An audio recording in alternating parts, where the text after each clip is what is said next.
As mentioned earlier this morning, some of us that we try to study the Caribbean find like hit in the wall when we try to get data about the Caribbean, right? So it's hard to get data, but thankfully, Compete Caribbean has funded some data collection activities, including the enterprise survey, which was held during 2010. And here I'm going to present a little bit about this survey, the enterprise survey, some analysis that you could call it like what's behind what Jerry said earlier in the morning. I mean, everything that I'm going to say here can be summarized at what he said this morning, but so you can see this as the meat behind what he said. So Caribbean has a dynamic, innovative, and exporting private sector. And now it's the time where everybody is like, oh yeah, this is going to be fun. And then the answer is no.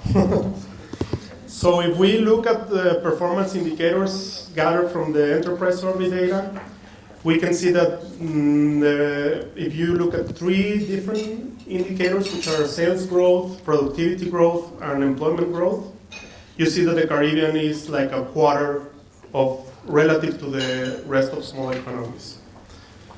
You might wonder which small economies we're talking about. Well, we try to be as fair as possible. So we use the population, less than 3 million people, to compare all the Caribbean countries. So Caribbean, by here, when you see C6 are our managers' 6 countries, which are the Bahamas, Barbados, Jamaica, Suriname, Trinidad, and Guyana. So you mean the enterprise survey was held in 2010, so you were wondering why you have growth figures? Well, they actually asked what were the sales 3 years before the survey was conducted. So you can actually estimate the sales growth and employment growth. Productivity is just the ratio of these two. And we see that a quarter of Caribbean firms are a quarter productive of the rest of small economies. And even if you adjust this by the growth rates that were observed for the small economies, you see that even though you grow like at 0.75 for three indicators, you're still lagging behind when you're compared with the rest of small economies. So what does the Caribbean private sector looks like? Jerry already said so. We're looking at small firms. Small firms meaning less than 20 employees. This is a combined indicator that takes into account current full-time employees and the ones that the permanent workers work at the firm. So in the Caribbean, there's 71% of small firms against only 66% of small firms in the rest of small economies. We're looking at old firms, which are typically around 20 years old, against 15 years. This could be, there are some arguments that maybe old firms are good because they know their business and productivity might as well be a linear function increasing over time. But we found some evidence that this is not the case for the Caribbean. Most of the firms are locally owned and they are not engaged in international trade. A lot of our previous panelists have talked about how important engaging in international trade is, but we can see here that if you trade orientation, if you look at the exporter side of exporters are less in the Caribbean than in the rest of small economies, as well as imports. So we're lagging behind and we're not getting engaged in international trade. What do Caribbean business persons complain about? Well, customs and trade regulations, crime, as was pointed out earlier this morning, tax administration, access to finance, which is one of the big barriers for entering into the markets, and an inadequately educated workforce, which is related to the presenter in the morning, which was talking about how we have to invest in human capital in order to get some highly educated workforce that can go into the labor market.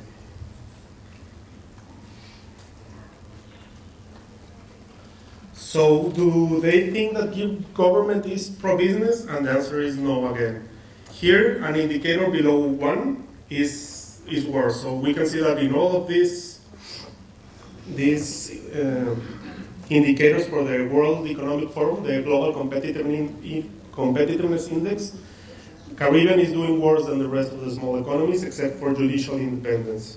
We already listened to some discussion about the public trust in politicians, irregular payments and bribes, the favoritism decisions of government officials, the wastefulness of government spending, and all this is, yes, it's perceptions based, and I have the question right here. So if you were wondering where this is coming from, for example, public trust in politicians, which was one of the issues raised before, they ask, in your country, how would you rate the ethical standards of politicians? And this is rated in a scale from 1 to 7, where 1 is extremely low and 7 is extremely high. Well, in this indicator, we can see that public trust in politicians is much worse than in the Caribbean than in the rest of small economies. Do they think that they operate in a competitive market environment? Well, the answer is again no.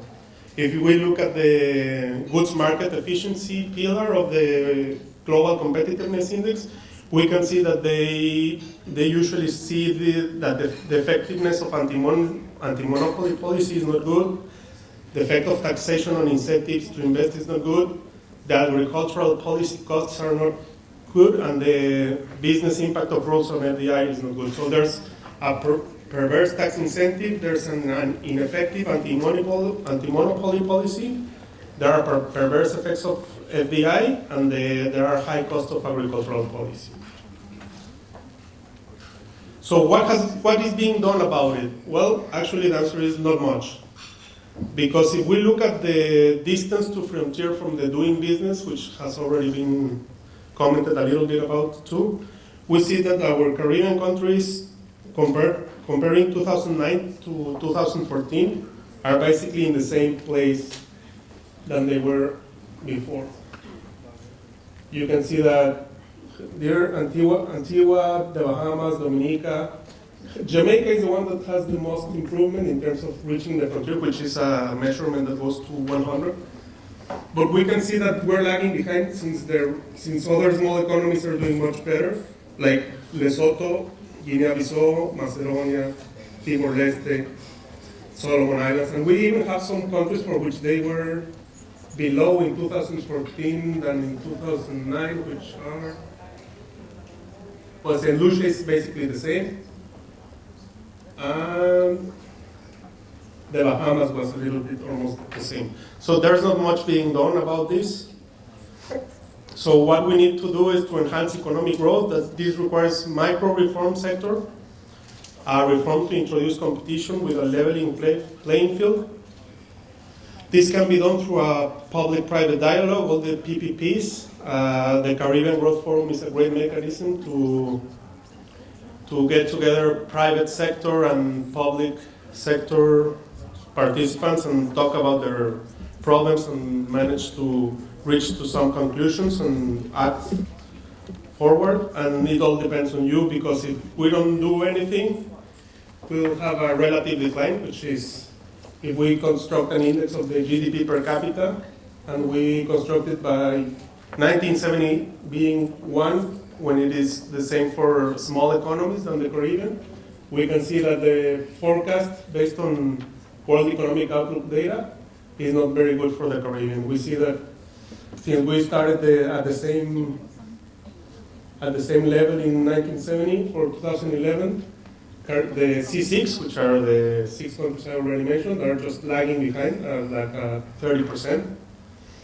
And the OECS countries are the only countries that are doing better in terms of the forecast, which is above the rest of small economies and is increasing. But the Caribbean would be doing worse, even if you disaggregate by the commodity exporters or the tourist-based economies. That's it.